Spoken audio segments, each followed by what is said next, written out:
শুরু করি না। বিসমিল্লাহির রহমানির রহিম। আমি আরিফুল ইসলাম, প্রভাষক, ফিনান্স, ব্যাংকিং, ইন্স্যুরেন্স। আপনাদের সাথে বিগত ক্লাসে বলেছিলাম যে কেন্দ্রীয় ব্যাংক কিভাবে ঋণ নিয়ন্ত্রণ করে। সেই ঋণ নিয়ন্ত্রণের যে দুইটা পদ্ধতি রয়েছে, একটা হলো সংখ্যাত্মক পদ্ধতি আর একটা হলো গুণগত বা নির্বাচনমূলক পদ্ধতি। সংখ্যাত্মক পদ্ধতিটাকে আবার তিনটা ভাগে ভাগ করা হয়েছে। একটা হলো ব্যাংক হার নীতি, একটা হলো খোলা বাজার নীতি, একটা হলো জমা আর পরিবর্তন নীতি। আজকে আমরা ব্যাংক হার নীতি নিয়ে একটু আলোচনা করব। তো আমি একটু বোর্ডে একটু দেখাচ্ছি আপনাদেরকে ব্যাংক হার নীতি অবলম্বন করে কিভাবে কেন্দ্রীয় ব্যাংক ঋণ নিয়ন্ত্রণ করে।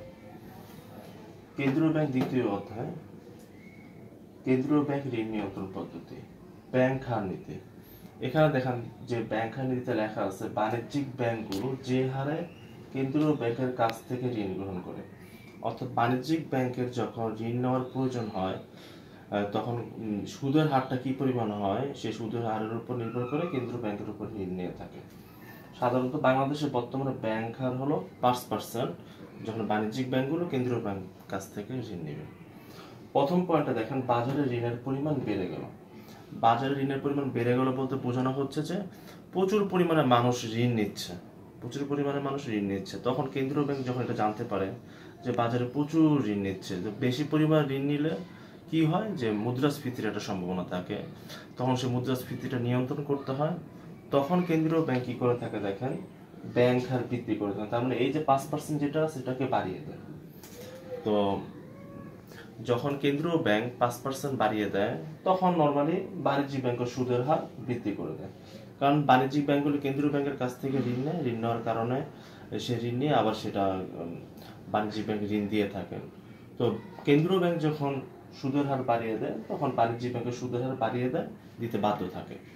তো বাণিজ্যিক ব্যাংক যখন সুদের হার বাড়িয়ে দেয় গ্রাহকের মাঝে ঋণ গ্রহণের পরিমাণ হ্রাস পায়। তার মানে গ্রাহক আগে যে পরিমাণ ঋণ নিত সেই ঋণ পরিমাণটা কমে যায়। কেন কমে যায়? যখন গ্রাহক বাণিজ্যিক ব্যাংকের কাছে যায়, যখন জানতে পারে যে সেখানে সুদের হার বেশি দিতে হবে, সুদের হার বেশি দিয়ে ঋণ নিতে হবে, তখন অনেক গ্রাহক অনিচ্ছা প্রকাশ করে ঋণ নেওয়ার জন্য। তখন দেখা যায় গ্রাহককে যে পরিমাণ ঋণ বাজারে আগে যেত সেই পরিমাণ আস্তে আস্তে কমে যায়, মানুষ ঋণ নেওয়ার আগ্রহটা কমে যায়।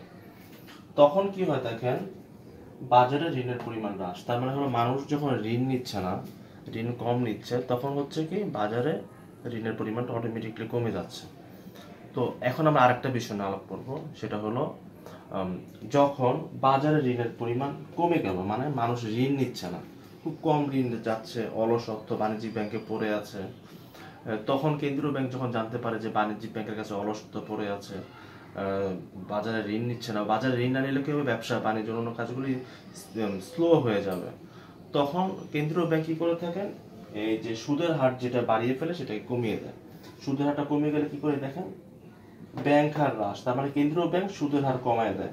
তো কেন্দ্রীয় ব্যাংক যখন সুদের হার কমিয়ে দেয় বাণিজ্যিক ব্যাংকগুলো সুদের হার কমাতে বাধ্য থাকে, কারণ কেন্দ্রীয় ব্যাংকের অধীনেই বাণিজ্যিক ব্যাংক বা তালিকাভুক্ত ব্যাংকগুলো। যখন বাণিজ্যিক ব্যাংকগুলো সুদের হার কমিয়ে দেয় তখন গ্রাহকের মাঝে ঋণ গ্রহণের পরিমাণ বেড়ে যায়, কারণ সুদের পরিমাণ কম। যখন মানুষ বাণিজ্যিক ব্যাংকের কাছে যায় বা যেসব গ্রাহকরা ঋণ নেওয়ার জন্য বাণিজ্যিক ব্যাংকের কাছে যায়, যখন জানতে পারে যে ঋণ নিলে সেখানে সুদ কম দিতে হবে, তো মানুষের মধ্যে ঋণ নেওয়ার আগ্রহটা আবার বেড়ে যায়। ওটাই বলা হচ্ছে যে গ্রাহকের মাঝে ঋণ গ্রহণের আগ্রহ বা পরিমাণ বৃদ্ধি পায়। তো গ্রাহকের মাঝে যখন ঋণ গ্রহণের আগ্রহ বৃদ্ধি পায় তখন বাজার ঋণের পরিমাণ কি হয়ে যায়, বেড়ে যায়, কারণ মানুষ কম সুদে টাকা পাচ্ছে, সেখানে ঋণের পরিমাণ বেড়ে যায়। তো আমরা দেখলাম যে বাজারে ঋণের পরিমাণ কমে গেলে তখন কেন্দ্রীয় ব্যাংকের ভূমিকাটা কি, আমরা দেখলাম বাজারে ঋণের পরিমাণ বেড়ে গেলে ভূমিকাটা কি বা কমে গেলে সেটার ভূমিকাটা কি। তো ব্যাংক হার নীতিটা মূলত এটাই, এটা বুঝলেই আমরা বুঝতে পারবো সুদের হার কেন্দ্রীয় ব্যাংক নিয়ন্ত্রণ করে কিভাবে বাজারে ব্যাংক হারটা যে নীতিটা অবলম্বন করে থাকে কেন্দ্রীয় ব্যাংক, সেটার ক্ষেত্রে কেন্দ্রীয় ব্যাংকের ভূমিকাটা কি এটা আমরা এখান থেকে জানতে পারলাম।